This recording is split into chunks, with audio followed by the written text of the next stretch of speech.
Sometimes the worst moment of your life becomes the beginning of something beautiful.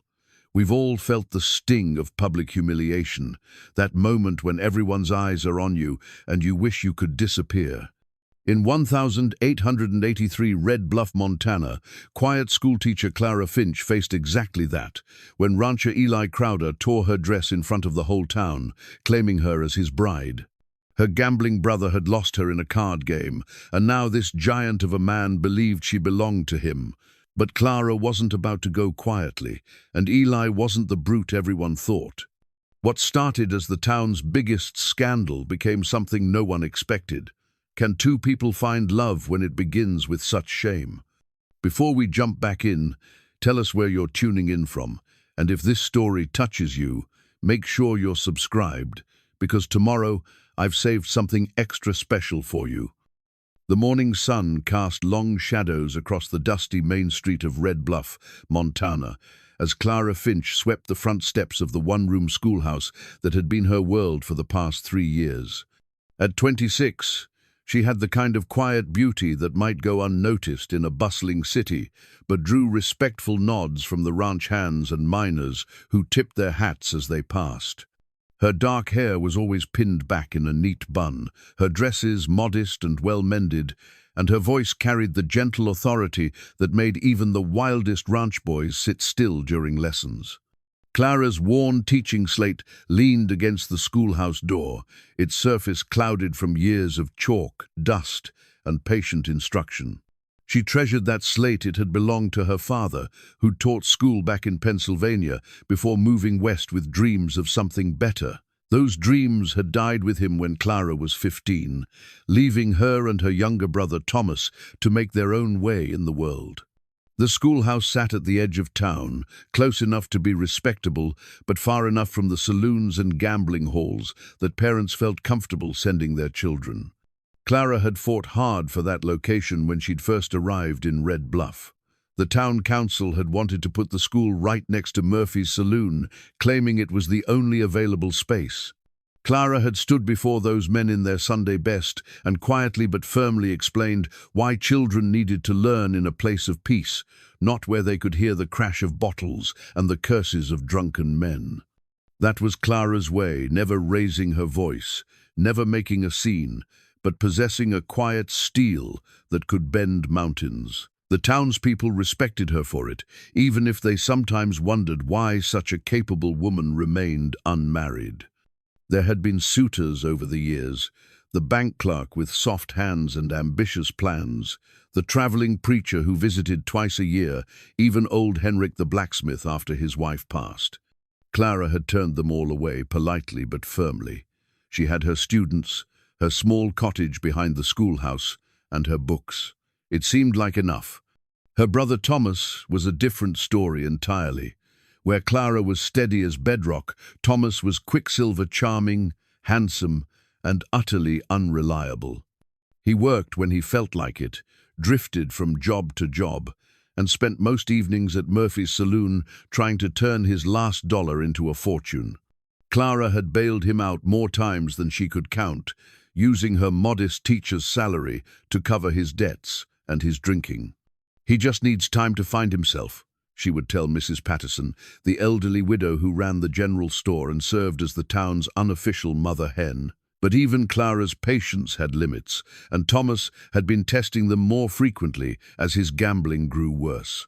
On this particular morning, as Clara arranged the wooden benches and prepared her lessons, she tried not to think about the conversation they'd had the night before.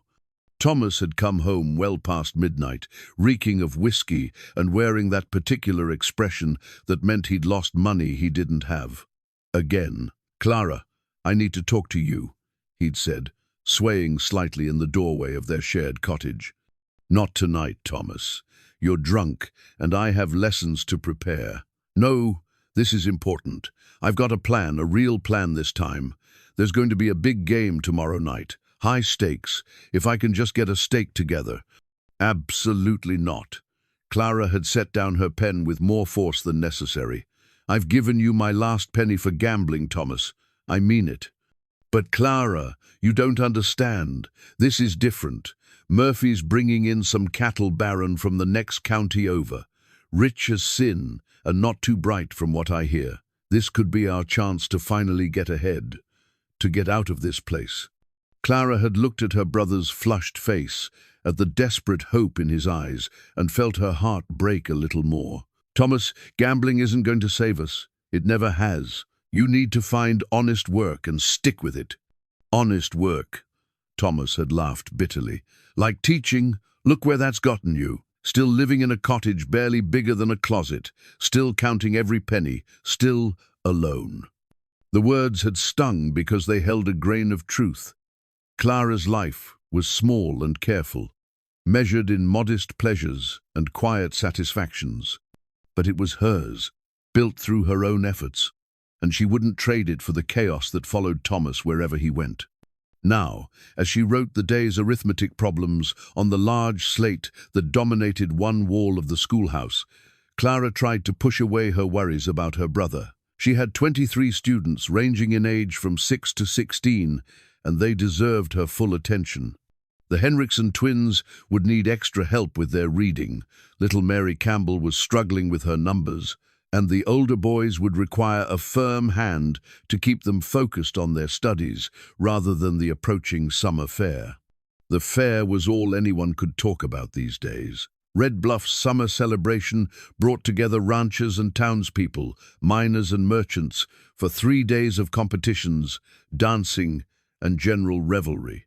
Clara usually enjoyed the fair. It was one of the few times she allowed herself to let down her guard and enjoy the simple pleasures of community and celebration. This year felt different, though.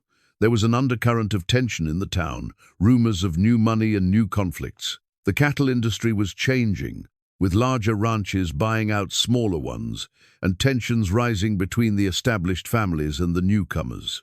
Clara had heard whispers about Eli Crowder, the man who'd bought the old Morrison spread and expanded it into one of the largest operations in the territory. She'd seen him a few times from a distance, a tall, broad-shouldered man who commanded attention wherever he went. He had the kind of presence that made other men step aside and women steal second glances. Clara had heard the stories, how he'd come to Montana territory with nothing but a horse and a rifle, how he'd built his ranch through sheer determination and a willingness to work harder than anyone else, how he could break a horse or break a man with equal ease. The women of Red Bluff spoke of him in hushed tones, half fearful and half fascinated. He was unmarried, wealthy, and handsome in a rough, dangerous way that made respectable ladies fan themselves and whisper behind their hands. But he was also known for his temper and his pride, and there were stories about men who'd crossed him and regretted it. Clara had never given Eli Crowder much thought. Their worlds didn't intersect. He moved in circles of cattle and commerce, while she lived in the quiet realm of books and children's lessons. She was content to keep it that way. As the morning progressed and her students began arriving, Clara put aside her worries and focused on the work she loved. Teaching had given her purpose when she'd felt lost, a place in the community when she'd felt like an outsider, and a sense of accomplishment that no amount of money could buy.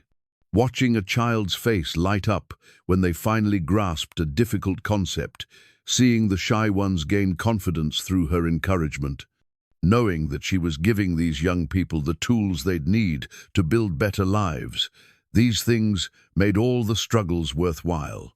But even as she led her students through their lessons, Clara couldn't shake the feeling that change was coming to Red Bluff. The town was growing, bringing new opportunities and new complications. The old ways of doing things were being challenged, and people like her, quiet, careful, respectable people, might find themselves swept aside by forces beyond their control. She had no way of knowing that by evening, her carefully ordered world would be turned upside down by a card game she knew nothing about and a man she'd barely noticed. Thomas's reckless optimism and desperate schemes were about to collide with Eli Crowder's complex motivations in ways that would change not just Clara's life, but the entire fabric of their small community. As the school day ended and her students scattered to their various homes and chores, Clara stood in the doorway of her schoolhouse and watched the sun begin its descent toward the western mountains. The air carried the scent of sage and distant rain, and somewhere in the distance she could hear the sound of cattle being driven to new pastures. Change was indeed coming to Red Bluff, whether Clara Finch was ready for it or not. The summer fair arrived with the kind of sweltering heat that made even the hardiest ranch hands seek shade by mid-morning. Clara had risen early to help set up the schoolhouse booth, where she would display her students' work and sell small crafts to raise money for new books. The fairgrounds buzzed with activity as families arrived from ranches scattered across the territory, their wagons loaded with children, picnic baskets, and hopes for a few days of celebration. Clara wore her best dress, a soft blue cotton with tiny white flowers that her mother had made years ago. She'd taken extra care with her hair, allowing a few soft curls to frame her face instead of her usual severe bun. It was one of the few times each year she allowed herself such small vanities, and she felt almost pretty as she arranged the children's drawings and compositions on the display table. The morning passed pleasantly enough. Parents stopped by to admire their children's work, and Clara sold several of the small samplers and bookmarks the older girls had stitched during their needlework lessons. Mrs. Patterson brought her fresh lemonade and lingered to chat about the fine turnout and the perfect weather. "Have you seen your brother today?" Mrs. Patterson asked, her tone carefully neutral. Clara's smile faltered slightly. "No, I haven't. I assume he's somewhere about." She deliberately avoided looking for Thomas, not wanting to know what condition he might be in after the previous night's activities. "Well, I'm sure he'll turn up," Mrs. Patterson said diplomatically, though her expression suggested she shared Clara's concerns. As the afternoon wore on, Clara found herself relaxing despite her worries. The fair had a way of bringing out the best in people. Children laughed as they chased each other between the booths, families gathered around the bandstand to listen to music, and even the most serious adults seemed to remember how to smile. Clara allowed herself to hope that perhaps this year would pass without incident, that Thomas would show enough sense to stay out of serious trouble. She was helping young Sarah Henriksen choose a bookmark when she became aware of a commotion near Murphy's makeshift outdoor bar. Raised voices carried across the fairgrounds, though she couldn't make out the words. Clara tried to ignore it. There was always some minor dispute at these gatherings, usually involving too much alcohol and old grievances. But as the voices grew louder and more agitated, she began to recognize one of them. Her blood ran cold as she realized it was Thomas, his voice high and desperate in a way that made her stomach clench with dread. "I need more time," she heard him say. "Just give me until next week, and I'll have your money." Clara excused herself from the Henriksen family and moved closer to the disturbance, her heart pounding. A crowd had gathered around the outdoor bar, their faces a mixture of curiosity and concern. Through the gaps between bodies, she caught sight of Thomas standing before a table where several men sat with cards and money scattered before them. And then she saw him, Eli Crowder. He was even more imposing up close than she'd imagined. Tall and broad-shouldered, with dark hair and eyes that seemed to take in everything around him with sharp intelligence. He wore a simple white shirt and dark trousers, but there was something about the way he carried himself that commanded attention. On his left hand, Clara noticed, he wore a simple gold wedding ring that caught the afternoon light. "Time's up, Finch," Eli said, his voice carrying easily across the crowd. "You knew the stakes when you sat down at this table." "But I can get the money," Thomas protested. "My sister, she has some put aside. I just need to talk to her." Clara felt the blood drain from her face as dozens of pairs of eyes turned toward her. She wanted to disappear, to sink into the ground, but there was nowhere to hide. Thomas had spotted her in the crowd and was gesturing frantically in her direction. Clara, come here. Tell them you'll help me cover this." "No." The word came out as barely a whisper, but somehow it carried in the sudden silence that had fallen over the crowd. Clara cleared her throat and spoke more firmly. "No, Thomas, I told you last night I won't give you any more money for gambling." the crowd murmured, and Clara felt the weight of their stares like a physical thing. She'd never been the center of such attention, and it made her feel exposed and vulnerable in a way that was almost unbearable. Eli Crowder studied her with those dark eyes, and Clara felt something shift in the air between them. When he spoke, his voice was quieter, but somehow more dangerous than before. "Is that so, Miss Finch? Your brother here seems to think you might be more accommodating." "My brother is mistaken," Clara replied, proud that her voice remained steady despite the trembling in her hands. "I won't enable his gambling any longer." "Well then," Eli said, rising from his chair with fluid grace, "that presents us with a problem, doesn't it?" He pulled a folded paper from his vest pocket and held it up for the crowd to see. "You see, your brother didn't just bet money tonight. When he ran out of cash, he offered something else as collateral." Clara's world tilted on its axis as Eli unfolded the paper and began to read. "I, Thomas Finch, do hereby promise my sister Clara Finch in marriage to the winner of this hand, as surety for my debt of $500. The words hit Clara like a physical blow. The crowd's gasps and murmurs seemed to come from very far away as she stared at Thomas in complete shock and betrayal. "You didn't," she whispered. "Thomas, tell me you didn't." But the guilty look on her brother's face told her everything she needed to know. He'd actually wagered her life, her future, her very self on a hand of cards. "It was supposed to be a sure thing," Thomas said desperately. "I had 4 kings, Clara. 4 kings. How was I supposed to know he had a straight flush?" Eli Crowder was moving toward her now, his tall frame cutting through the crowd like a ship through water. Clara felt frozen in place, unable to move or speak as he approached. Up close, she could see the details that distance had hidden: the small scar along his jawline, the way his dark hair curled slightly at his collar, the surprising gentleness in his eyes despite the hardness of his expression. "Miss Clara Finch," he said, his voice carrying clearly across the suddenly silent fairgrounds. "According to this document, you now belong to me." "I belong to no one," Clara found her voice at last, though it came out shakier than she would have liked. "Least of all to a man who would accept such a grotesque wager." Something flickered in Eli's eyes, surprise perhaps, or admiration.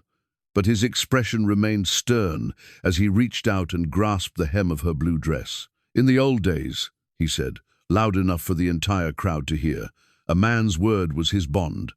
A debt was a debt, no matter what form it took." With one quick motion, he tore a strip of fabric from her skirt, the sound of ripping cloth echoing across the fairgrounds like a gunshot. Clara gasped, more from shock than any actual harm. The torn fabric hung from her dress like a flag of surrender, and she felt the eyes of every person at the fair boring into her with a mixture of pity, curiosity, and judgment. "Now you're mine forever," Eli declared, his voice carrying with the authority of a man accustomed to being obeyed. But Clara Finch had been pushed too far. The quiet schoolteacher, who'd spent her life avoiding conflict and keeping the peace, suddenly found a core of steel she didn't know she possessed. "I am not a piece of property to be won or lost in a card game," she said, her voice ringing with a clarity that surprised even her. "And I am certainly not yours, Mr. Crowder, no matter what foolish paper my brother may have signed." The crowd was completely silent now, hanging on every word of this unprecedented confrontation. Clara could see the shock on their faces, quiet, proper Clara Finch, standing up to the most powerful man in the territory. Eli stepped closer, close enough that she could smell the scent of leather and sage that clung to him. "Your brother made a promise, Miss Finch. In this territory, a man's promise means something." "Then perhaps you should have thought of that before accepting such a promise," Clara shot back. "What kind of man claims a woman like she's a broodmare or a piece of land?" For a moment, something like hurt flashed across Eli's face, but it was gone so quickly Clara wondered if she'd imagined it. When he spoke again, his voice was softer, but no less determined. "The kind of man who knows what he wants and isn't afraid to take it." He looked down at the torn piece of fabric in his hand, then back at her face. We'll be married within the month, Miss Finch. I suggest you use that time to accustom yourself to the idea."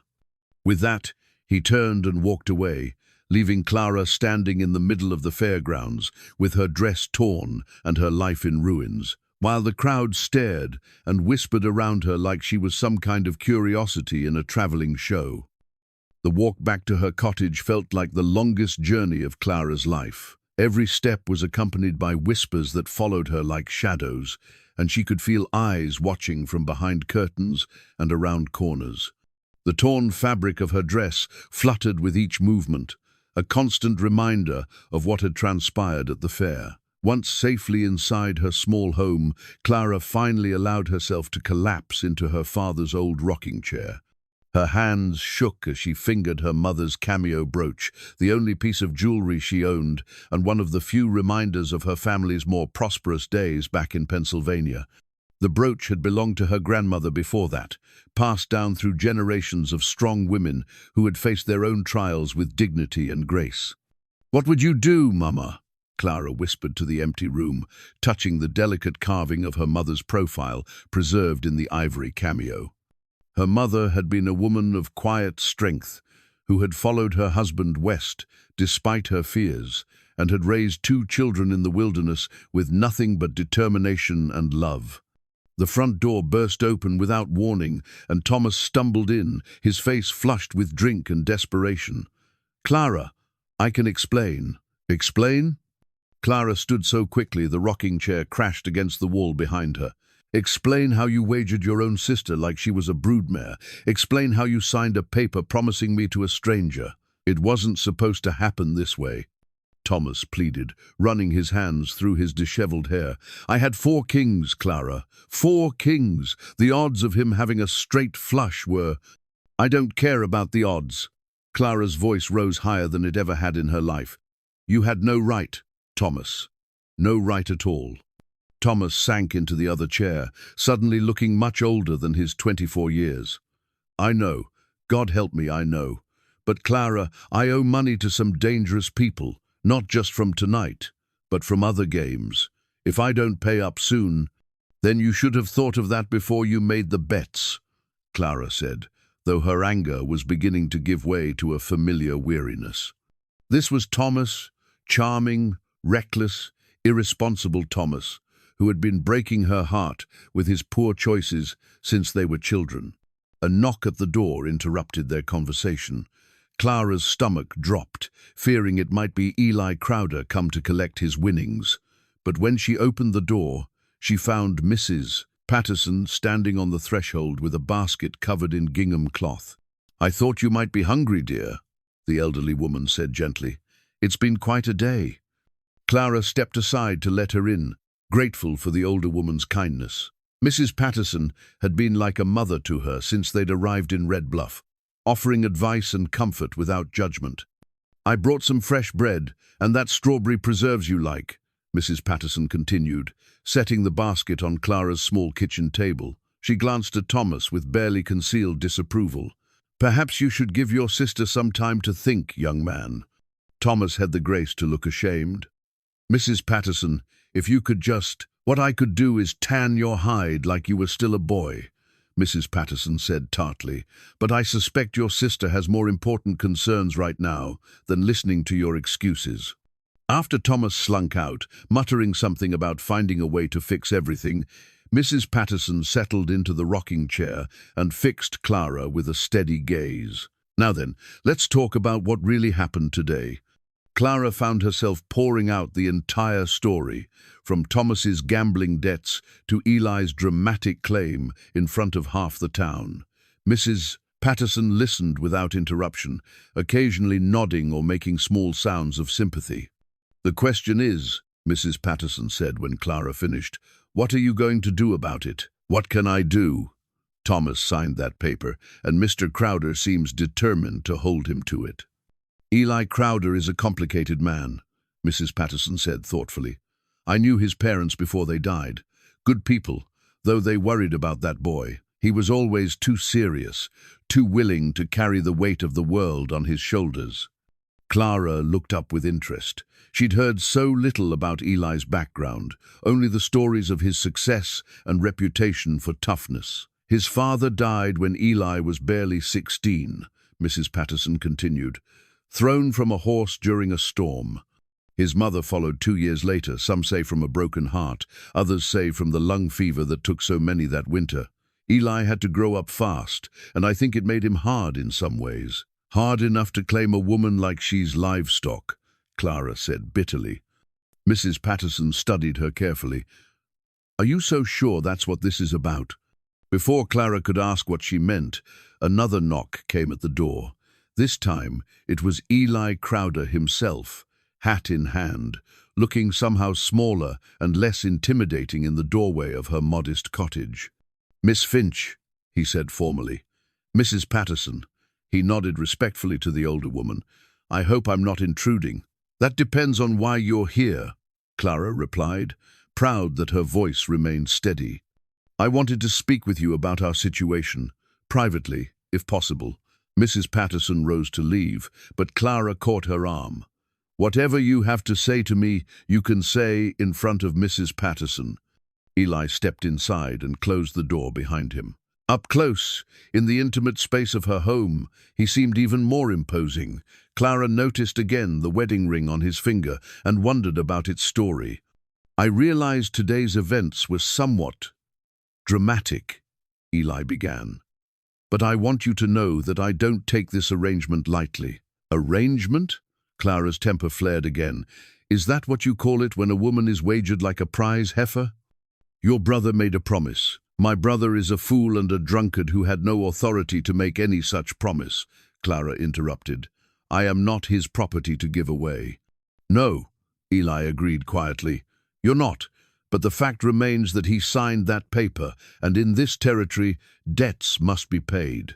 Then send him to jail, horsewhip him, do whatever you do to men who welch on their gambling debts, but leave me out of it. Eli was quiet for a long moment, his dark eyes studying her face. What if I told you that jail might not be sufficient punishment for your brother's debts? Something in his tone made Clara's blood run cold. What do you mean? Thomas owes money to more than just me, Miss Finch. Some of those creditors are not as civilized in their collection methods as I am. Mrs. Patterson made a small sound of understanding, and Clara saw knowledge pass between the two older residents that she didn't quite grasp. Are you saying my brother is in physical danger? Clara asked. I'm saying that marriage to me might be the least of several unpleasant alternatives, Eli replied, for both of you. Clara felt the walls of her small, carefully ordered world closing in around her. The cameo brooch seemed to grow heavier against her chest, a reminder of the strong women who had come before her and faced their own impossible choices with courage and grace. I need time to think, she said finally. Eli nodded. You have until Sunday service. We'll announce the engagement then. After he left, Clara and Mrs. Patterson sat in silence as the sun set outside the cottage windows. Finally, the older woman spoke. That man is carrying more weight than he's telling you, dear. The question is whether you're strong enough to help him carry it. The following Monday brought a harsh reality that Clara hadn't anticipated. As she prepared for another day of teaching, she noticed several empty desks where students should have been sitting. The Hendricks twins were absent, as were the Campbell children and young Jamie Morrison. By midday, it became clear that this wasn't a coincidence. Miss Finch, little Mary Patterson, Mrs. Patterson's granddaughter approached her desk hesitantly. My mama says I can't come to school anymore. She says it ain't proper for a lady in your situation. Clara's heart sank as she realized what was happening. Word of her engagement to Eli Crowder had spread through the town like wildfire, and some families were pulling their children from her care. The carefully built reputation she'd worked so hard to establish was crumbling before her eyes. I understand, Mary, Clara said gently, though the words felt like glass in her throat. Tell your mother I wish you well. As more parents arrived throughout the day to collect their children, Clara's teaching income, already modest, dwindled to almost nothing. By evening, she had only 8 students left out of her original 23. The empty schoolhouse felt cavernous and cold, despite the summer heat outside. Clara walked home slowly, her father's worn teaching slate tucked under her arm. The slate had seen her through so many challenges, but she wondered if it would survive this latest blow to her livelihood. As she approached her cottage, she found a small package waiting on her doorstep, wrapped in brown paper with no note attached. Inside was a book, a beautiful leather-bound volume of poetry by Elizabeth Barrett Browning. As Clara opened it, a pressed wildflower fell from between the pages. It was a simple mountain violet, perfectly preserved, its delicate purple petals still holding a hint of their original color. The flower was so unexpected, so gentle after the harshness of the day, that Clara found tears springing to her eyes. Who would leave such a gift? And why? The next morning brought another surprise. Clara arrived at the schoolhouse to find a load of firewood stacked neatly beside the door, enough to last through the coming winter. Again, there was no note, no indication of who might have provided such a practical and necessary gift. "Looks like you have a secret admirer," Mrs. Patterson observed when she stopped by with fresh milk and eggs, another kindness in a week full of small cruelties. "It's probably just charity," Clara said, though she found herself touching the pressed flower she'd tucked into her reticule. "People feeling sorry for my situation." Mrs. Patterson said thoughtfully. "Mighty specific sort of charity, if you ask me." That afternoon, Clara faced her greatest challenge yet. The church ladies, led by the formidable Mrs. Hartwell, the banker's wife, arrived at the schoolhouse for what they euphemistically called a friendly visit. Clara knew better. This was a tribunal. "Miss Finch," Mrs. Hartwell began, her voice dripping with false sympathy. "We've come to discuss your situation. As Christian women, we feel obligated to offer guidance during these trying times." Clara straightened her shoulders, feeling the weight of her mother's cameo at her throat. "I appreciate your concern, Mrs. Hartwell, but I'm managing quite well." "Are you?" Mrs. Hartwell's eyebrows rose. "Because it seems to us that a woman who allows herself to be wagered in a card game might not be the best influence on our children." "I didn't allow anything," Clara replied firmly. "I had no knowledge of my brother's actions, and I certainly didn't consent to them." "Nevertheless," chimed in Mrs. Bradford, the doctor's wife, "you are now engaged to a man under quite scandalous circumstances. Some might question whether such a woman should be teaching our young people about morality and proper behavior." Clara felt her cheeks burn, but she held her ground. "My engagement, forced though it may be, doesn't change my qualifications as a teacher or my commitment to these children's education." "But surely you understand our position," Mrs. Hartwell continued. "What kind of example does this set? A woman who allows herself to be bartered like cattle." "I have allowed nothing." Clara's voice rose higher than she'd ever permitted it in polite company. "I am not a piece of property to be traded or won.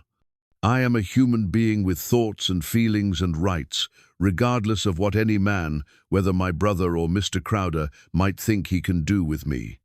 The silence that followed was deafening. Clara had never spoken so forcefully in public, had never challenged the social order so directly. The church ladies stared at her in shock, and for a moment Clara wondered if she'd gone too far. But then she thought of all the times she'd bitten her tongue, all the occasions when she'd smiled and nodded and accepted other people's judgments of her life. She thought of her mother, who had followed her father west, despite every social convention that said a lady should stay safely at home. She thought of her students, who deserved better than to learn that women should accept whatever fate men decided for them. "I will not apologize for my brother's actions," Clara continued, her voice steady now, "but neither will I be shamed for circumstances beyond my control. If you choose to remove your children from my school, that is your decision, but don't pretend it's based on any concern for morality or proper behavior." It's based on fear, fear of a woman who refuses to be silent and compliant in the face of injustice. Mrs. Hartwell's face had turned an alarming shade of red. Well, I never. Perhaps that's the problem, Clara said quietly. Perhaps none of us have ever been asked to think about what we might do if we weren't given a choice. After the ladies left in a huff of rustling skirts and offended dignity, Clara sank into her chair and allowed herself a moment of doubt. Had she just made her situation worse? Would any families allow their children to return now?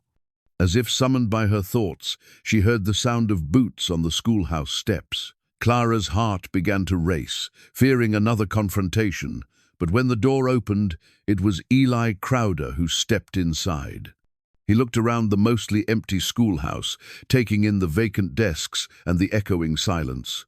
"Heard you had some visitors today." "News travels fast in a small town," Clara replied, not trusting herself to say more. "Mrs. Patterson said you stood up to the church ladies pretty well." Clara studied his face, trying to read his expression. "Does that surprise you?" "No," Eli said simply, "but I think it surprised them." He moved closer to her desk, his hands clasped behind his back. "I also heard some families have pulled their children from your school." "Some have," Clara admitted. "Others may follow."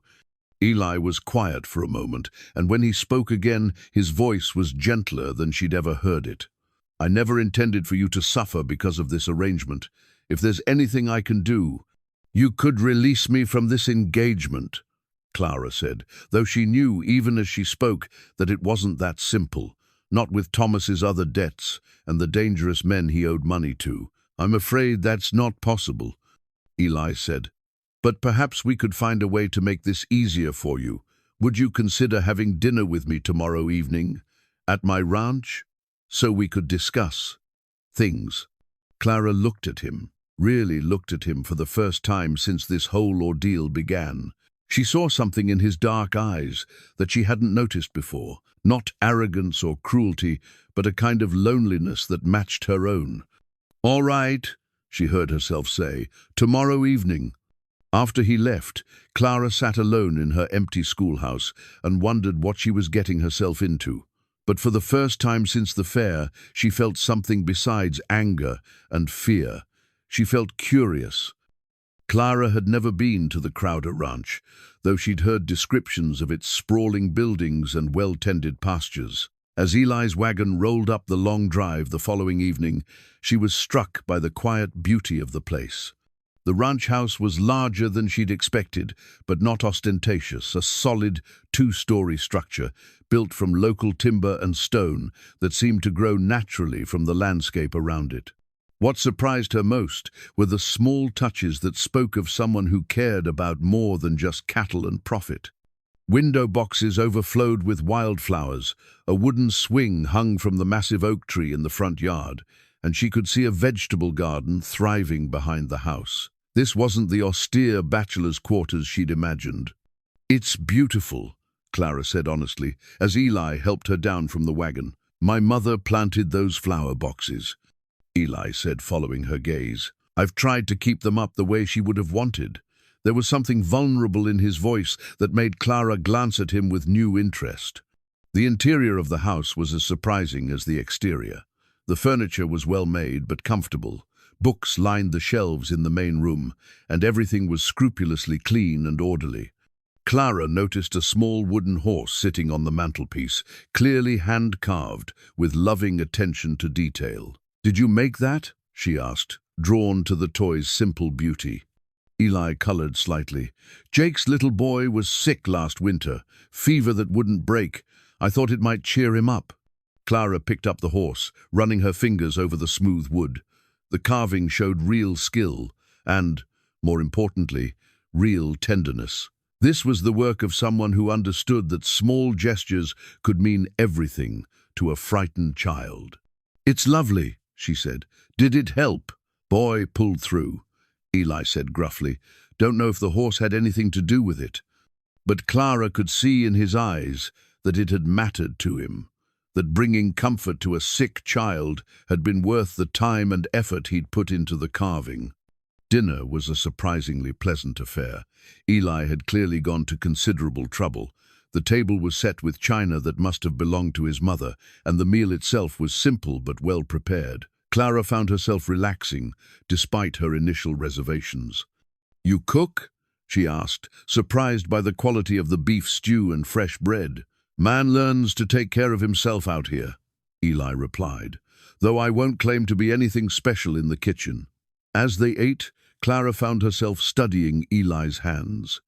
They were large and calloused from years of ranch work, but she noticed how carefully he handled the delicate china, how gentle his movements were despite his size. These were hands that could break a wild horse or carve a toy for a sick child with equal skill.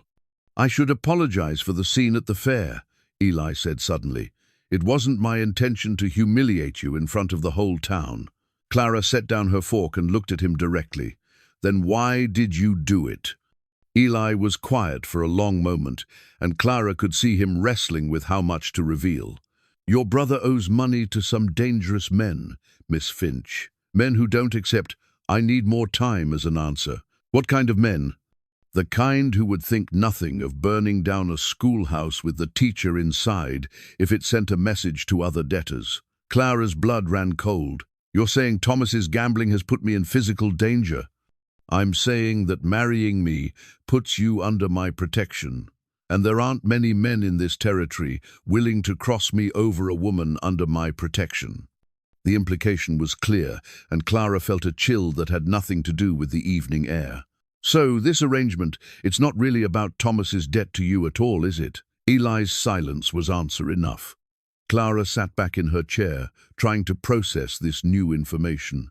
The man who had seemed like her captor might actually be her protector, but the knowledge didn't make her feel any less trapped. "Why?" she asked finally. "Why would you involve yourself in my problems?" Eli stood and walked to the window, looking out at the darkening sky. "I knew your father," he said quietly. Clara's heart skipped. "You knew Papa?" "When I first came to this territory, I was 16 and had nothing but a rifle and a half-dead horse. Your father found me collapsed by the side of the road, more dead than alive. He took me to your family's homestead and nursed me back to health." Clara tried to remember, but she would have been very young then. "I don't recall." "You were probably 6 or 7. Small thing with dark braids, always carrying around a book." Eli turned back to face her, and Clara saw something soft in his expression. "Your father never asked who I was or where I'd come from. He just saw a boy who needed help and gave it freely." "That sounds like Papa," Clara said softly. "When he got sick the next winter, I tried to repay his kindness, brought medicine from town, chopped wood, helped with the stock, but it wasn't enough." Eli's voice grew heavy with old grief. "He made me promise to look after you and Thomas if anything ever happened to him." Clara's breath caught. "He made you promise? Said you were both too good for this harsh country, but too stubborn to leave it. Said you'd need someone to watch over you when you were too proud to ask for help." The pieces were falling into place now, and Clara felt her understanding of the situation shift completely. "So when Thomas got into trouble, I saw an opportunity to fulfill a promise I'd made to a good man 10 years ago," Eli finished. "Maybe not in the way he would have chosen, but in the only way I knew how." Clara rose from her chair and moved to stand beside him at the window. Outside, the first stars were beginning to appear in the vast Montana sky. "You could have just paid Thomas's debts. You didn't have to involve me. Paying his debts this time wouldn't have stopped him from accumulating new ones," Eli said practically. "Your brother has a sickness, Miss Finch. The only cure is to remove him from temptation entirely. And what about me? What happens to my life, my teaching, my independence?" Eli turned to face her, and Clara was surprised by the uncertainty she saw in his eyes. "I was hoping we could figure that out together." The vulnerability in his admission caught Clara off guard. This wasn't the arrogant, domineering man who had torn her dress at the fair. This was someone struggling with an impossible situation, trying to honor an old promise while navigating feelings he clearly didn't understand.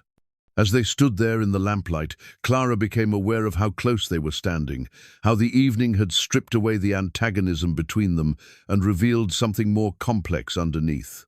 She could smell the scent of sage and leather that clung to him, could see the way his dark hair curled at his collar, could feel the warmth radiating from his large frame. For a moment, she thought he might kiss her. For a moment, she thought she might let him. But then a horse whinnied in the distance, breaking the spell, and they stepped apart with careful politeness. "I should get you home," Eli said, his voice rougher than it had been before. As he drove her back to town in the comfortable darkness, Clara found her world shifting once again. The man she'd thought was her enemy might actually be her salvation, but she still wasn't sure what that meant for her future. The following week brought an unexpected crisis that would change everything between Clara and Eli. Clara was in her cottage, mending one of her few remaining dresses by lamplight, when urgent pounding at her door shattered the evening quiet. "Miss Finch, please, you have to help." Clara recognized the voice of Jake Morrison, one of Eli's ranch hands. She opened the door to find the young man disheveled and clearly distraught, his hat clutched in his trembling hands. "What's wrong, Jake?" "It's Mr. Crowder. There was an accident with one of the horses. He's hurt bad, and Doc Henderson is out at the Murphy Ranch, delivering a baby. We don't know what to do." Clara's heart lurched. "How badly hurt?" "Kicked in the head by that devil stallion he's been trying to break. He's bleeding something fierce, and he ain't woken up since it happened." Without hesitation, Clara grabbed her father's old medical bag from the cupboard where she'd stored it after discovering it in the attic weeks earlier. Samuel Finch had been one of the few physicians in the territory before his death, and Clara had absorbed much of his knowledge during her childhood, helping him tend to patients when no one else was available. "Take me to him," she said. The ride to the ranch felt eternal. Clara's mind raced through everything she remembered about head injuries, everything her father had taught her about bleeding and consciousness, and the thin line between life and death. She tried not to think about what it would mean if Eli died, not just for her own situation, but for the strange, complicated feelings that had begun growing between them. At the ranch, she found Eli lying unconscious in his bedroom, his head wrapped in a blood-stained cloth. His face was pale beneath his tan, and Clara's breath caught at how still and vulnerable he looked. This was not the imposing man who commanded respect throughout the territory, but someone fragile and mortal. "Tell me exactly what happened," Clara said as she opened her father's medical bag and began laying out instruments with practiced efficiency. "He was working with that black stallion in the round pen," Jake explained. "Horse had been giving him trouble all week, but Mr. Crowder was determined to break him gentle-like. Something spooked the animal, and he lashed out, caught the boss right above the left ear." Clara carefully unwrapped the makeshift bandage, revealing a deep gash that was still seeping blood. But more concerning was the swelling she could see beginning around the wound. Head injuries were unpredictable, dangerous things that could kill a man hours or even days after they occurred. "I need hot water, clean cloths, and as much light as you can bring me," she ordered. "And send someone to find Doc Henderson immediately." As Jake hurried to follow her instructions, Clara focused on the task at hand. She cleaned the wound carefully, her father's voice echoing in her memory as she worked. "Steady hands, Clara. The patient is depending on you to stay calm." The gash required stitching, something Clara had done before, under her father's supervision, but never with stakes this personal. As she worked by lamplight, threading the needle with silk thread from her sewing kit, she found herself talking to Eli's unconscious form. "You can't die," she said quietly as she began the delicate work of closing the wound. "Not when I'm just beginning to understand who you really are." The hours that followed were the longest of Clara's life. She stayed by Eli's bedside, monitoring his breathing, checking his pupils for signs of brain injury, applying cool cloths to his fevered brow. Jake brought her coffee and food that she barely touched, too focused on watching for any change in her patient's condition. As dawn approached, Clara was exhausted but alert.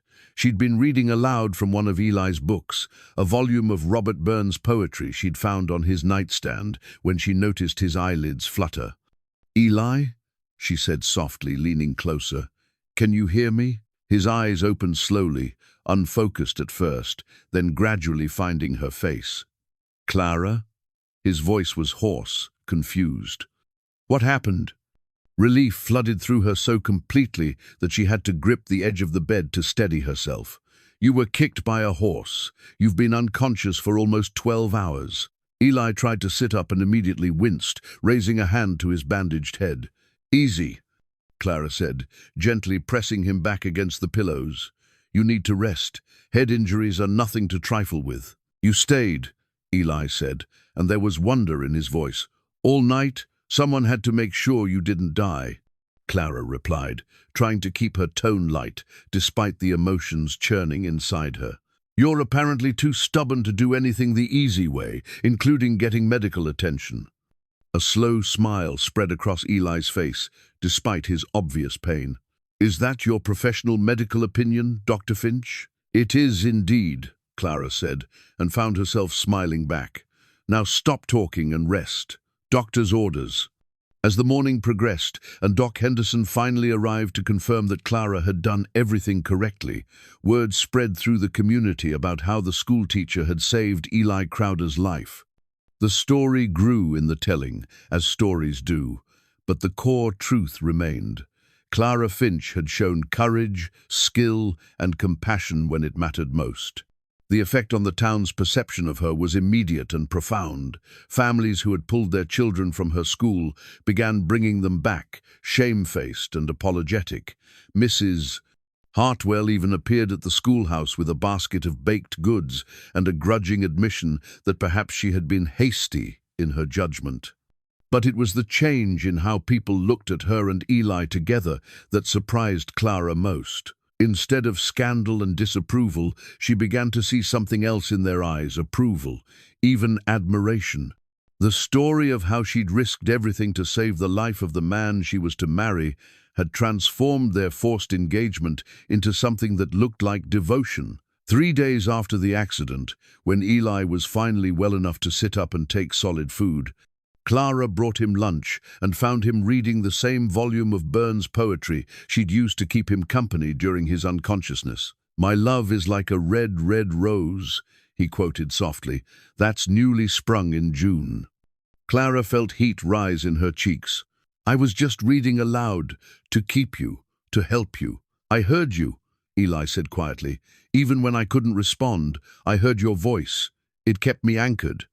They looked at each other across the small distance between his bed and her chair, and Clara felt something shift between them, something deeper than gratitude or obligation or even the growing friendship they'd been building.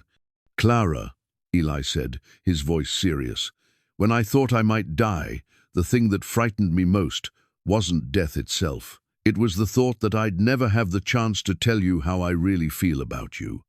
"And how do you feel?" Clara asked, her heart hammering against her ribs. "Like a man who's been given a second chance at something he thought was lost forever," Eli replied. "The question is, do you think you could ever feel the same way?" Before Clara could answer, Jake's voice called from the main room. "Miss Finch, there's someone here to see you. Says his name is William Bradford, the banker's son from Denver." Clara's stomach dropped. She'd heard that young William Bradford was visiting his parents, and she had a sinking feeling she knew why he might want to see her. As she looked at Eli's suddenly guarded expression, she realized their moment of honest emotion would have to wait. The outside world, with all its complications and competing claims, was about to intrude once again. William Bradford was everything that Eli Crowder was not: refined, educated, and possessed of the kind of easy charm that came from a life of privilege and comfort. Standing in Eli's front parlor in his perfectly tailored suit, he looked like he'd stepped out of one of the fashion magazines that occasionally made their way to Red Bluff's general store. "Miss Finch," he said, taking her hand and bowing over it with practiced gallantry. "I was devastated to hear about your recent difficulties. I came as soon as I received word." Clara withdrew her hand as politely as possible, acutely aware of Eli listening from the bedroom. "Mr. Bradford, I wasn't aware we knew each other well enough to warrant such concern." "Perhaps not," William admitted with a disarming smile. "But I've heard such wonderful things about you from my mother and the other ladies of the community. Your dedication to education, your gentle nature, your recent heroic actions in saving Mr. Crowder's life, it all paints a picture of a remarkable woman who deserves far better than her current circumstances." "My current circumstances are perfectly acceptable," Clara said carefully. "Are they?" William's voice was gentle but insistent. "Forgive me for speaking plainly, Miss Finch, but the entire territory knows you were wagered in a card game like a piece of property. A woman of your refinement and intelligence shouldn't be subjected to such barbarism." Clara felt her temper rise at his casual dismissal of Eli, even as part of her appreciated his concern. "Mr. Crowder is not a barbarian, and I am quite capable of managing my own affairs."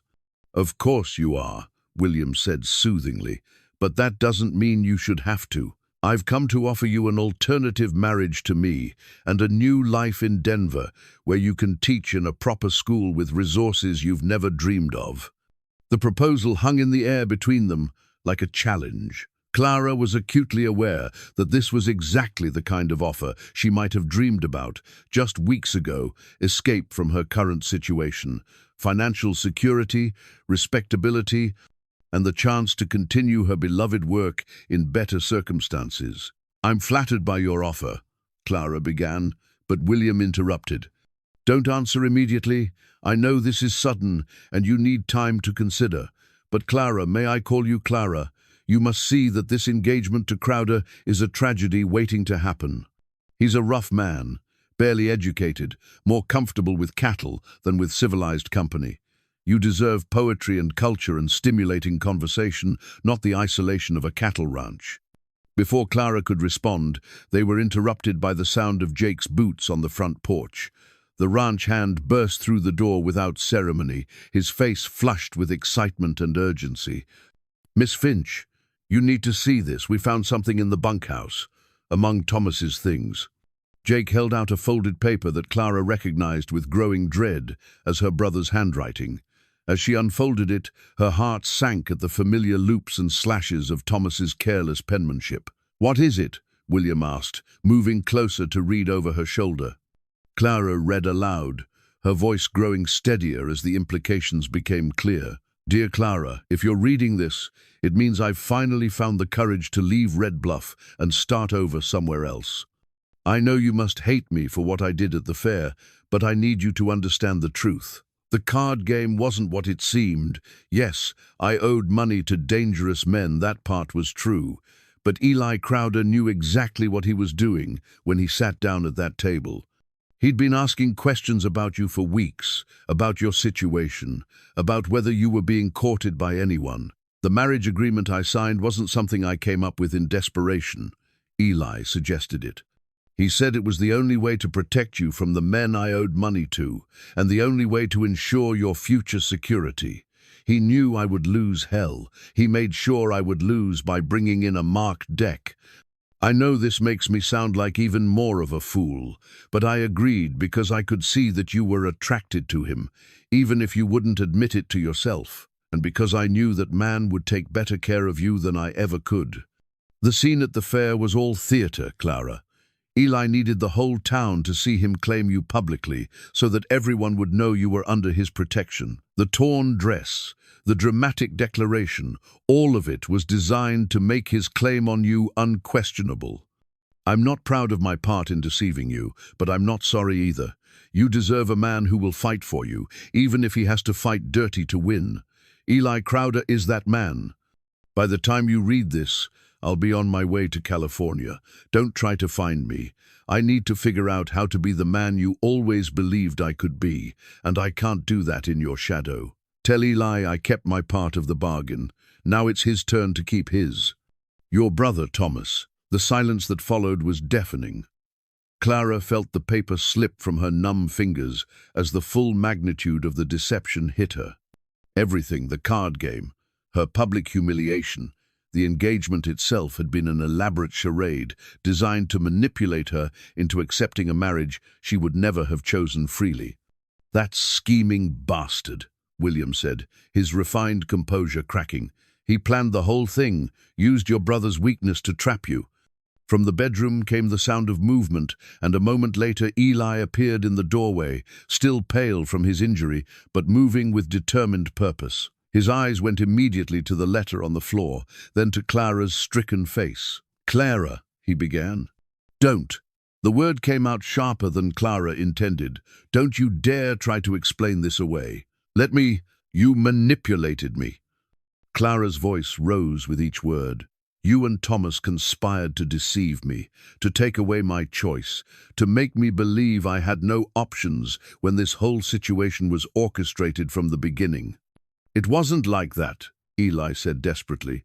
"Yes, I suggested the arrangement to Thomas, but only because I could see he was going to get you both killed with his debts. And yes, I made sure he would lose that hand. But you thought you knew what was best for me better than I did," Clara finished, her voice deadly quiet now.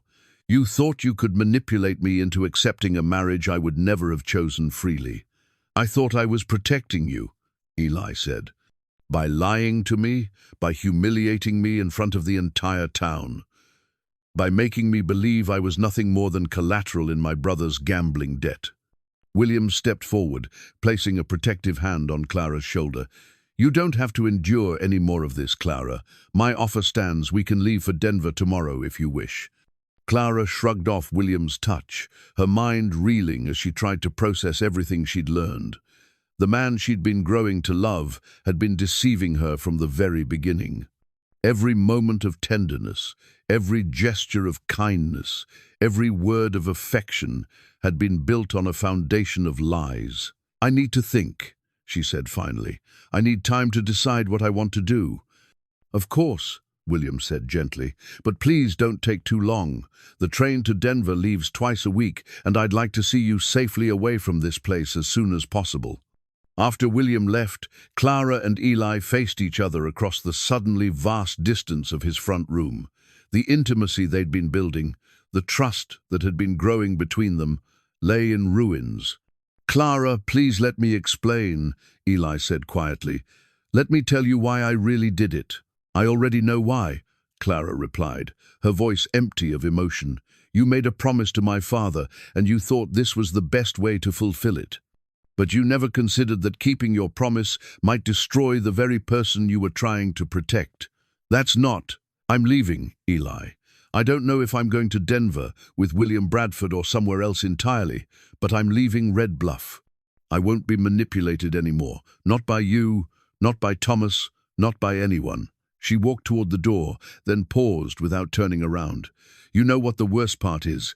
I was actually starting to fall in love with you. I thought what we had was real. I thought you were different from all the other men who think they know what's best for women." "It is real," Eli said desperately. "Whatever else was a lie, my feelings for you are real."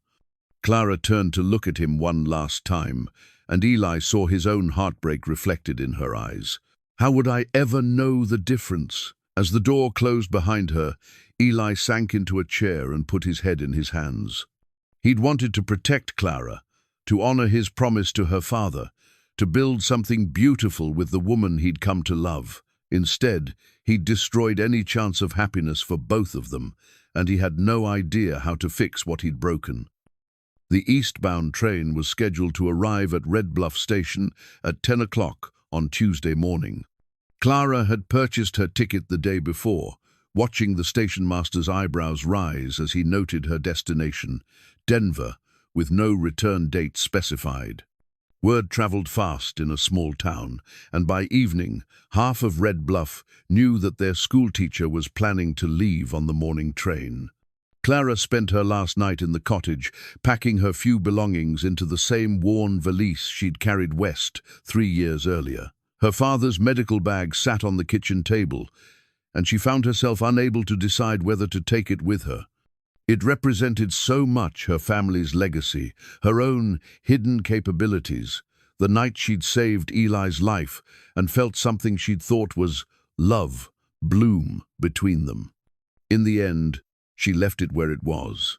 Let someone else find it and put it to good use. She was done being the woman who quietly took care of everyone else's problems while her own life remained unsettled and uncertain.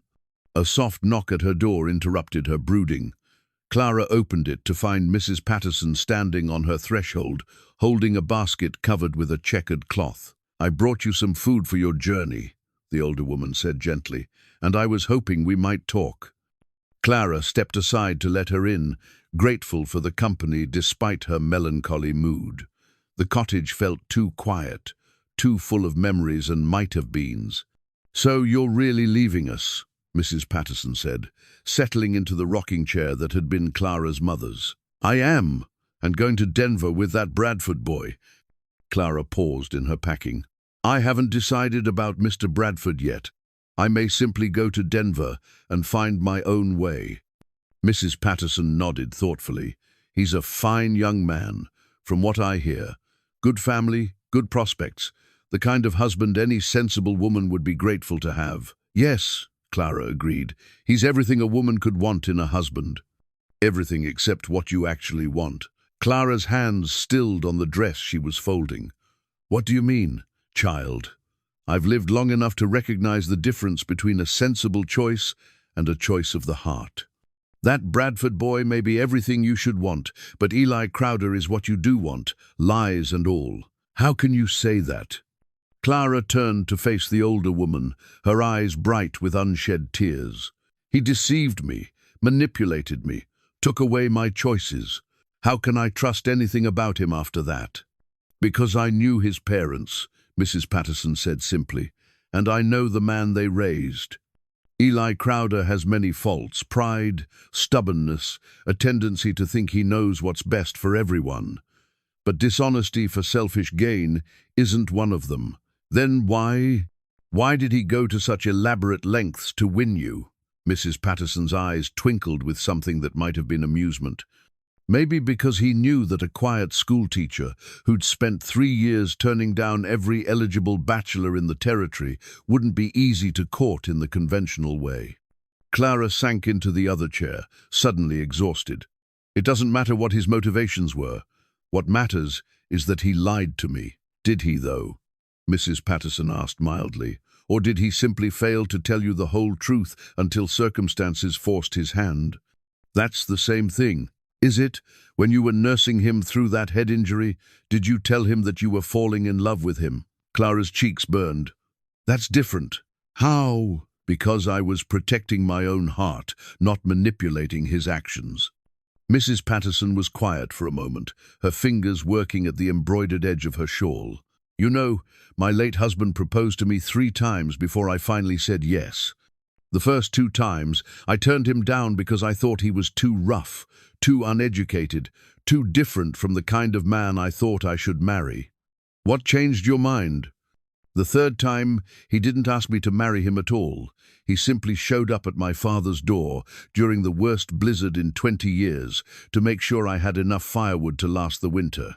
He didn't say a word about love or marriage, just split wood for 3 hours in the freezing cold, then tipped his hat and left." Clara found herself smiling despite her melancholy. "And that convinced you?" "It convinced me that he loved me enough to risk his own comfort for my welfare, even when he had no reason to believe I would ever return his feelings. Sometimes, dear, the most honest expression of love isn't in what a man says, but in what he's willing to do." After Mrs. Patterson left, Clara tried to sleep but found herself tossing restlessly in her narrow bed. Every time she closed her eyes, she saw Eli's face when she'd accused him of manipulation, the way his expression had crumbled, the raw pain in his dark eyes. She remembered the wooden horse he'd carved for a sick child, the way he'd kept his mother's flower boxes blooming, the gentle reverence with which he'd spoken of his promise to her father. Had she been too quick to condemn him? Was there a difference between deception born of selfishness and deception born of desperate love? As dawn approached, Clara rose and dressed in her traveling suit, a serviceable dark blue dress that had seen better days, but was still respectable enough for train travel. She pinned her mother's cameo to her collar and took one last look around the cottage that had been her home for 3 years. Her train ticket sat on the kitchen table next to her father's medical bag, a stark reminder of the choice she faced. She could take the train to Denver, accept William Bradford's offer of marriage, and build a safe, predictable life, teaching in a proper school, with regular pay and civilized society. It was everything she'd thought she wanted.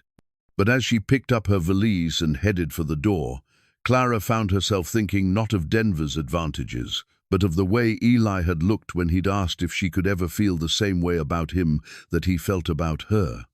The vulnerability in his voice, the hope in his eyes, the careful tenderness with which he'd handled his mother's china during their dinner together. The walk to the train station felt like a journey through her entire life in Red Bluff.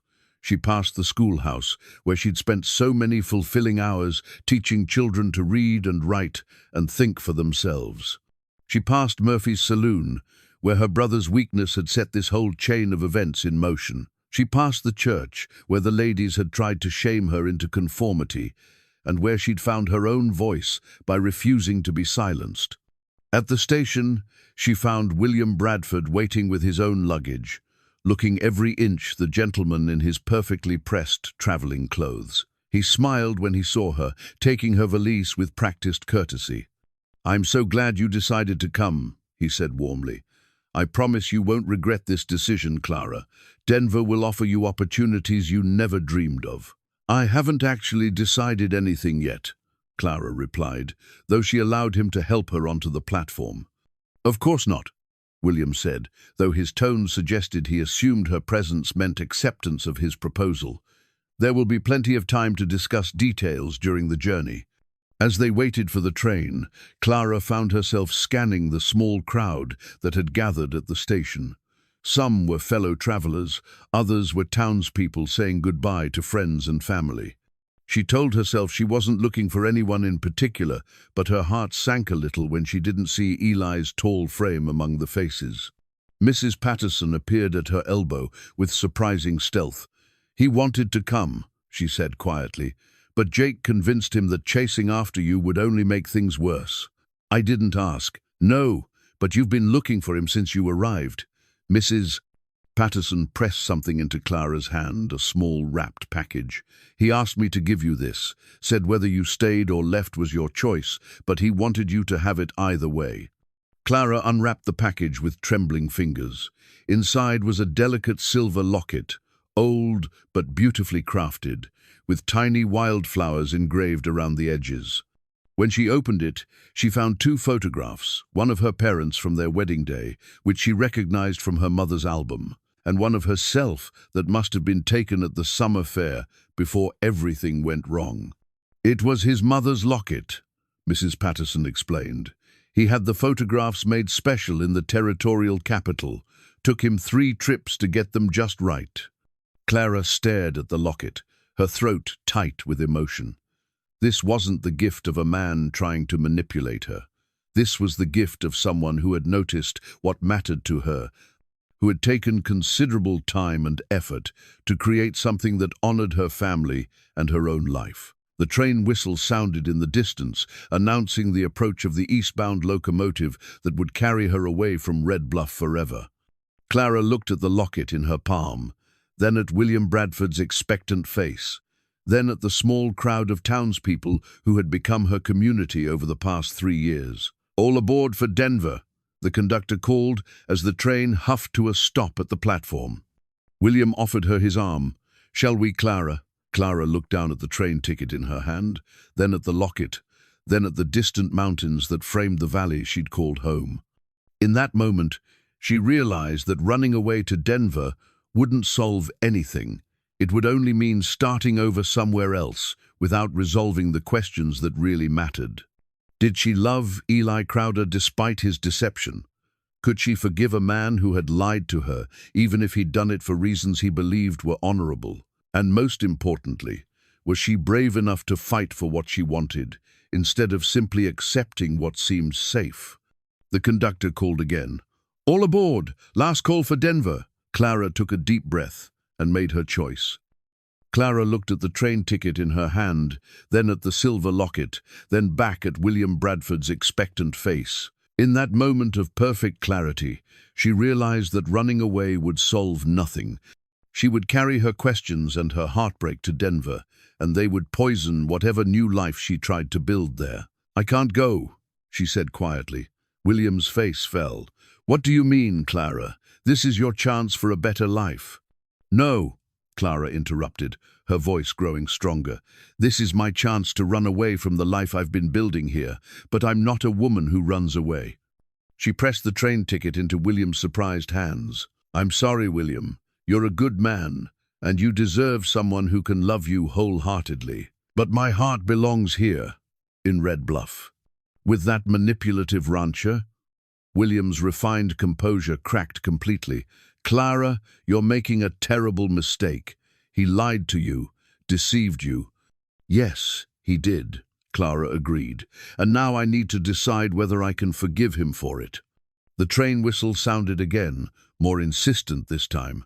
William looked from Clara to the locomotive, clearly torn between accepting her decision and trying to change her mind. "If you change your mind," he began. "I won't," Clara said with quiet certainty. "But thank you for the offer.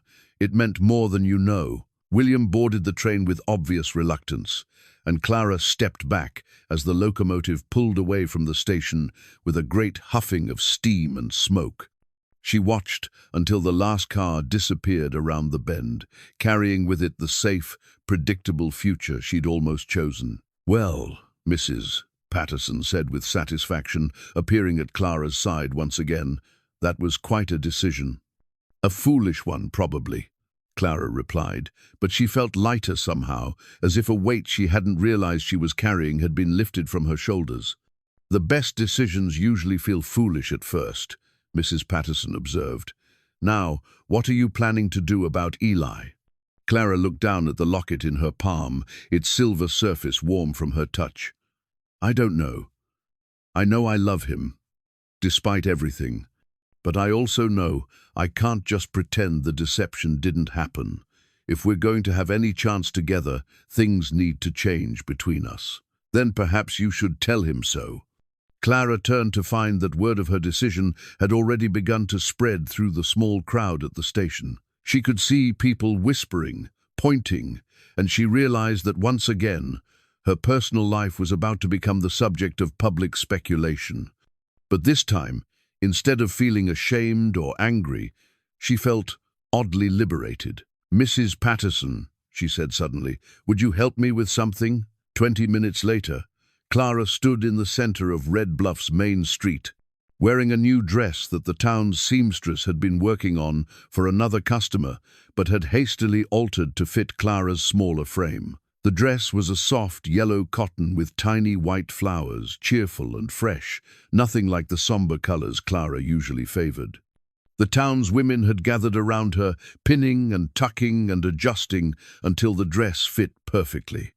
Mrs. Patterson had spread the word quickly. Clara Finch had something to say to Eli Crowder, and she was going to say it publicly, the same way their engagement had begun. By noon, half the town had gathered in the street, curious about what their quiet schoolteacher might do next. Eli arrived on horseback, clearly having been summoned by Jake or one of the other ranch hands. He dismounted slowly, his dark eyes fixed on Clara with an expression of wariness and hope. The bandage was gone from his head, but Clara could still see the faint scar where she'd stitched his wound. "Clara?" he said uncertainly, approaching her as if she might disappear if he moved too quickly. "Jake said you wanted to see me." "I did," Clara replied, her voice carrying clearly across the suddenly silent crowd. "I have something to say to you, Eli Crowder, and I want the whole town to hear it." Eli stopped a few feet away from her, his hands clenched at his sides. "All right." Clara took a deep breath, drawing strength from the locket she wore at her throat, and the knowledge that she was finally taking control of her own story. "You lied to me," she began, and Eli flinched as if she'd struck him. "You manipulated my brother's weakness and my situation to force me into an engagement I never would have chosen freely." You took away my choice and my dignity, and you did it all while making me believe that fate and circumstance had brought us together." The crowd murmured, some nodding in agreement, others looking uncomfortable with Clara's bluntness. But Clara wasn't finished. "But you also saved my life, and my brother's life, in the only way you knew how. You honored a promise to my father when you could have simply walked away. And somewhere in the middle of your deception, you showed me kindness and gentleness and a love I never expected to find." Eli's eyes widened, hope beginning to replace the wariness in his expression. "So here's what I propose, Eli Crowder," Clara continued, her voice ringing with conviction. "I propose we start over." Eli stared at Clara in stunned silence for a long moment, as if he couldn't quite believe what he was hearing. The crowd around them seemed to hold its collective breath, waiting to see how this unprecedented public declaration would unfold.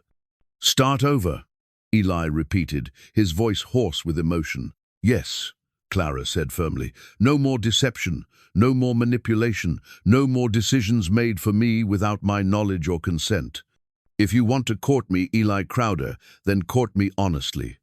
Ask me properly, treat me as an equal, and let me choose freely whether to accept your attentions. And if you choose not to," Eli asked quietly, "then you'll respect my decision and let me go," Clara replied. "But if you're willing to try again to do this right this time, then I'm willing to see what we might build together on a foundation of truth instead of lies." The hope that spread across Eli's face was like sunrise after the longest night. He moved closer, stopping just within arm's reach, and Clara could see her own nervous excitement reflected in his dark eyes.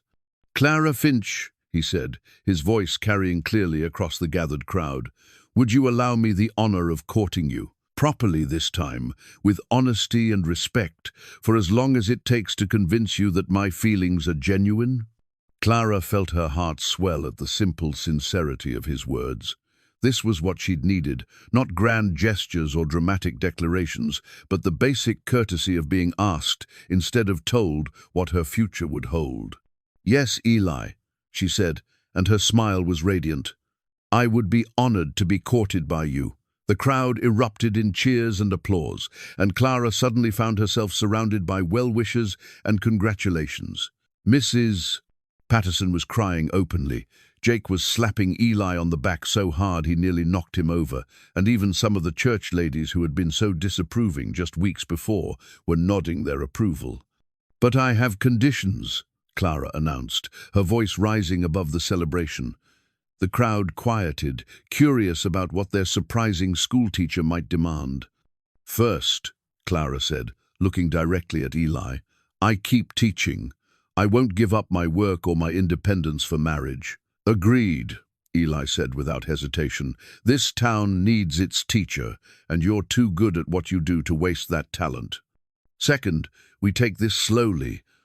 I want time to get to know the real you, not the version you think I want to see. All the time you need," Eli promised.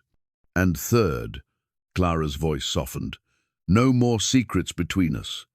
If we're going to build something together, it has to be built on trust." "No more secrets," Eli agreed solemnly. "You have my word." Dr. Henderson, who had been watching the proceedings with medical interest, no doubt wondering about the long-term effects of Eli's head injury on his decision-making, stepped forward with a grin. "Well, since we're all here, and this seems to be turning into quite the celebration, perhaps we should make this official," he said. "Eli, why don't you ask the lady properly?" Eli looked momentarily confused, then understanding dawned on his face. To Clara's surprise and delight, he dropped to one knee, right there in the middle of Main Street, heedless of the dust on his good pants. "Clara Finch," he said, looking up at her with everything he felt written plainly on his face. "I love you. I love your strength and your stubbornness, and the way you make me want to be a better man. I love how you stood up to the whole town for what you believed in, and how you saved my life when you had every reason to let me die. Will you marry me? Not because of any promise or debt or obligation, but because you choose to share your life with mine?" Clara looked down at this proud, complicated man kneeling in the dust before her, offering her his heart with no conditions or manipulations, and felt her own heart overflow with love and joy. "Yes," she said, her voice clear and certain. "Yes, I will marry you, Eli Crowder." The kiss that followed was witnessed by half the town of Red Bluff, and it was everything their first kiss should have been: tender, passionate, and completely honest. When they finally broke apart, Clara could see tears in Eli's eyes that matched her own. "I love you too," she whispered, "just for him. In spite of everything, because of everything, I love you." As the town erupted in celebration around them, someone suggested an immediate wedding ceremony. Reverend Matthews was fetched from the church. The ladies began organizing an impromptu reception, and the blacksmith was commissioned to quickly forge 2 simple wedding rings. "Are you sure about this?" Eli asked Clara as the preparations swirled around them. "We don't have to rush, I'm sure," Clara said, squeezing his hand. "We've wasted enough time on deception and doubt. I want to start our life together now, today, with the whole town as witnesses to our choice." And so, on a bright Tuesday afternoon, in the summer of 1883, Clara Finch and Eli Crowder were married in the middle of Red Bluff's main street, surrounded by their community and blessed with the kind of love that comes only when 2 people choose each other freely and completely. 6 months after their wedding in the middle of Main Street, Clara stood in the doorway of her new schoolhouse and marveled at how much had changed. The building sat on a hill between town and the Crowder ranch, positioned so that children from both the established families and the growing number of ranch hands could attend classes together. The school bell that crowned the modest structure had been Eli's wedding gift to her, not jewelry or finery, but the means to call her students to learning each morning. The sound of that bell had become one of Clara's favorite parts of each day. As she rang it now, watching children emerge from houses and bunkhouses across the valley, she felt the deep satisfaction that came from work that mattered. Her enrollment had not only returned to its original numbers, but had grown to include 37 students, ranging from 6-year-old Sarah Henriksen to 18-year-old Miguel Santos, whose family had recently arrived from New Mexico. "Mrs. Crowder," little Mary Campbell called as she ran up the path, her braids bouncing with each step. "My mama wants to know if you need help with the harvest celebration decorations." "Tell your mother I would be grateful for any help she can spare," Clara replied, adjusting the child's crooked hair ribbon with gentle fingers. The harvest celebration had become an annual tradition, bringing together the entire community for an evening of food, music, and gratitude for the year's blessings. As her students settled into their lessons, Clara caught sight of a familiar figure riding up the path. Eli had made it a habit to stop by the schoolhouse most afternoons, sometimes to help with repairs or heavy lifting, sometimes simply to walk her home when the day's work was done. Today he carried a bundle of letters in his saddlebag, and Clara's heart quickened as she recognized her brother's distinctive handwriting on one of the envelopes. Thomas had kept his word about starting over in California. His letters arrived regularly now, full of news about his work as a bookkeeper for a shipping company and his gradual progress in paying back the debts he'd left behind. More importantly, they were filled with genuine remorse for his past actions and gratitude for the second chance both Clara and Eli had given him. "He wants to come for Christmas," Eli said later that evening as they sat on the porch of their home, reading Thomas's latest letter by lamplight. Clara had moved into the ranch house after their wedding, bringing her few possessions and her father's medical bag, which now occupied a place of honor in their front parlor. "What do you think?" Clara asked, leaning against her husband's shoulder. "Are you ready to have Thomas back in your house?" Eli was quiet for a moment, considering. "I think a man deserves the chance to prove he's changed," he said finally. "And I think you miss your brother more than you're willing to admit." Clara smiled, still amazed by how well Eli had come to know her in the months since their marriage. He was right, she did miss Thomas, despite everything. The bond between siblings wasn't easily broken. even by betrayal and disappointment. Their marriage had not been without its challenges. Learning to live together, to merge two independent lives into a partnership, had required patience and compromise from both of them. There had been moments of friction when Eli's protective instincts clashed with Clara's fierce independence, when Clara's desire for order met Eli's more relaxed approach to household management. But they had worked through each difficulty with the honesty they'd promised each other, and their love had grown stronger for the effort. "I have news of my own," Clara said, setting aside Thomas's letter and taking Eli's hand in hers. "Dr. Henderson stopped by the school today." Eli's attention sharpened immediately. "Are you feeling unwell?" "Quite the opposite," Clara said, smiling at his concern. "He confirmed what I suspected. We're going to have a baby, Eli, in the spring." The joy that spread across Eli's face was like nothing Clara had ever seen. He pulled her into his arms, holding her carefully, as if she were made of precious crystal. "A baby," he repeated, wonder in his voice. "Our baby." "Are you pleased?" Clara asked, though his expression left no doubt. "Pleased?" Eli laughed, the sound rich with happiness. "Clara, I've never been so pleased about anything in my life, except maybe the day you chose to stay in Red Bluff instead of running away to Denver." As autumn deepened into winter, Clara found herself reflecting often on the strange turns her life had taken. A year ago, she had been a spinster schoolteacher, living a quiet, careful existence. Now she was a wife, soon to be a mother, with a husband who loved her strength rather than trying to diminish it, and a community that valued her contributions. The torn blue dress from the summer fair still hung in her wardrobe, carefully mended but never worn again. Sometimes Clara would look at it and remember the humiliation and fear of that day, but also the courage she'd found when she'd needed it most. The dress had become a symbol not of her shame, but of her refusal to be broken by circumstances beyond her control.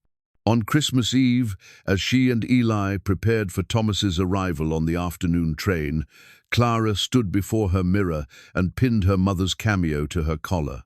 The brooch had seen her through so many trials, a reminder of the strong women who had come before her and the legacy she would pass on to her own daughter someday. "Ready?" Eli asked from the doorway, handsome in his Sunday coat and string tie. "Ready," Clara replied, taking his offered arm. As their wagon rolled toward town through the crisp winter air, Clara thought about the lessons she'd learned in the past year. Sometimes the worst moments of our lives do indeed become the beginning of something beautiful. Sometimes love comes in ways we never expected, from people we never would have chosen, in circumstances that seem impossible to overcome. But most importantly, she'd learned that a woman's greatest strength doesn't come from accepting what others decide for her, but from having the courage to decide for herself what kind of life she wants to live and then fighting for it with everything she has. The school bell rang across the valley as they passed, calling the community to Christmas Eve service, and Clara smiled at the sound. It was the sound of home, of belonging, of a life chosen freely and lived fully. It was the sound of love that had survived deception and doubt to become something real and lasting. It was the sound of her future, ringing clear and true across the Montana sky.